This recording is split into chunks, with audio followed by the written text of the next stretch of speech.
Hello प्यारे बच्चों, कैसे हैं आप बच्चों। आज हम आपकी क्लास 7 की हिंदी का 8th चैप्टर रीड करेंगे। चैप्टर का नाम है श्याम एक किसान। तो बच्चों, इसके रचयिता हैं श्री सर्वेश्वर दयाल सक्सेना। तो जो आपको हर पाठ के रचयिता का नाम मालूम होना चाहिए, क्योंकि क्वेश्चन आता है। और जब हम कविता की व्याख्या करते हैं, प्रसंग लिखते हैं, तो उसमें हमें रचयिता का नाम लिखना होता है। तो बच्चों, इस पाठ के रचयिता का नाम आपको बता दिया गया है, और जितने भी कठिन शब्दार्थ हैं इसके हमने लिख दिए हैं, आप अपनी नोटबुक में नोट कर लीजिएगा। तो बच्चों, कविता है, चलिए पढ़ना शुरू करते हैं। श्याम एक किसान। आकाश का साफा बांध कर सूरज की चिलम खींचता बैठा है पहाड़, घुटनों पर पड़ी है नदी चादर सी, पास ही दहक रही है पलाश के जंगल की अंगीठी, अंधकार दूर पूर्व में सिमटा बैठा है भेड़ों के गल्ले सा। तो बच्चों, साफा का अर्थ होता है पगड़ी। आप चित्र में अपनी बुक में देख सकते हो। तो यहाँ पर किसान को पहाड़ का रूप दिया गया है, ठीक है। तो यहाँ पर जो किसान के सिर के ऊपर साफा है वो पगड़ी है, ठीक है। और चिलम होता है बच्चों मिट्टी से बनी एक सुराख युक्त वस्तु, जिसकी सहायता से लोग तंबाकू पीते हैं। तो आपने देखी होगी भी चिलम बच्चों। और दहकना का अर्थ होता है गरम लाल लपटों के साथ जलना। पलाश बच्चों लाल रंग का एक फूल होता है। और सिमटा का अर्थ होता है इकट्ठा होना। और गल्ले सा का अर्थ होता है झुंड सा। चलिए बच्चों, सबसे पहले हम इसका प्रसंग जानते हैं। कोई भी बच्चों हम व्याख्या करना चाहें तो सबसे पहले हमें उसका प्रसंग लिखना चाहिए, अच्छे मार्क्स मिलते हैं।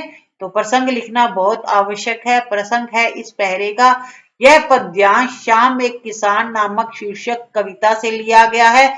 इस कविता के रचयिता है श्री सर्वेश्वर दयाल सक्सेना। कवि ने यहाँ सर्दी की एक शाम का वर्णन किया है। व्याख्या। तो बच्चों, जो हमने ऊपर लाइनें पढ़ी थी, पंक्तियां पढ़ी थी, उनका क्या भावार्थ है, क्या अर्थ है, हम सरल भाषा में जानेंगे। कवि सर्दी की शाम के सुंदर प्राकृतिक दृश्य का किसान के रूप में चित्रण करते हुए कहता है कि शाम को पहाड़ मानो बैठे हुए एक किसान जैसा हो। तो बच्चों, मैंने आपको ऊपर बताया था, देखिए चित्र के अंदर आपकी बुक में है, किसान को पहाड़ का एक रूप दिया गया है, ठीक है।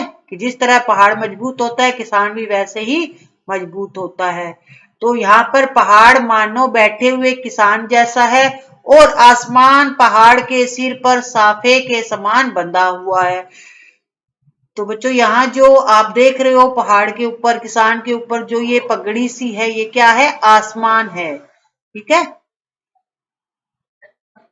आसमान पहाड़ के सिर पर साफे के समान बंधा है। पहाड़ के नीचे बहती हुई नदी उस पहाड़ के घुटनों पर रखी हुई चादर जैसी लग रही है। पलाश के पेड़ों पर खिले लाल लाल फूल जलती हुई अंगीठी जैसे लग रहे हैं। पूरब की दिशा में क्षितिज पर अंधकार गहराता जा रहा है, जो सिमट कर बैठी हुई भेड़ों के झुंड सा प्रतीत हो रहा है। और पश्चिम में अस्त होता हुआ सूरज किसान की सुलगती चिलम जैसा दिखता है, मानो किसान हाथ में थामे चिलम पी रहा है। तो बच्चों, जो हमने ऊपर लाइनें पढ़ी थी, उनका भावार्थ हमने सरल भाषा में जान लिया है। अचानक बोला मोर, जैसे किसी ने आवाज दी, सुनते हो। चिलम औंधी, धुआं उठा, सूरज डूबा, अंधेरा छा गया। तो बच्चों, इसका प्रसंग है।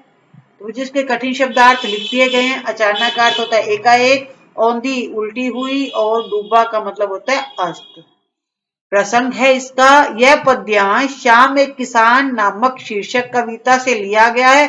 कवि सर्वेश्वर दयाल सक्सेना ने यहाँ सर्दी के दृश्य की अचानक होने वाली घटना में बदलाव का वर्णन किया है। व्याख्या है बच्चों इसकी सरल शब्दों में।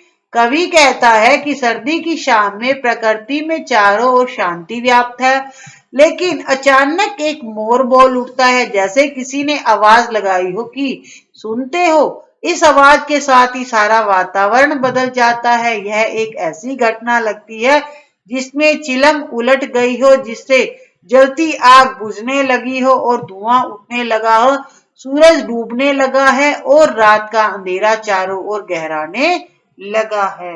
बच्चों, आज हमने आपका 7th चैप्टर रीड किया है।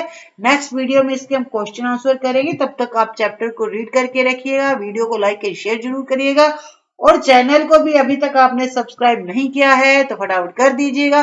बच्चों, आपके जितने भी सब्जेक्ट हैं, 6 सब्जेक्ट है, सभी पर वीडियो बना दिए गए हैं और बना भी रहे हैं। आगे के चैप्टर रेडी हो रहे हैं, तो आपको टेंशन लेने की जरूरत नहीं है। आपके ऑल सब्जेक्ट पर वीडियोस आपको यहीं इसी चैनल पर मिल जाएंगे।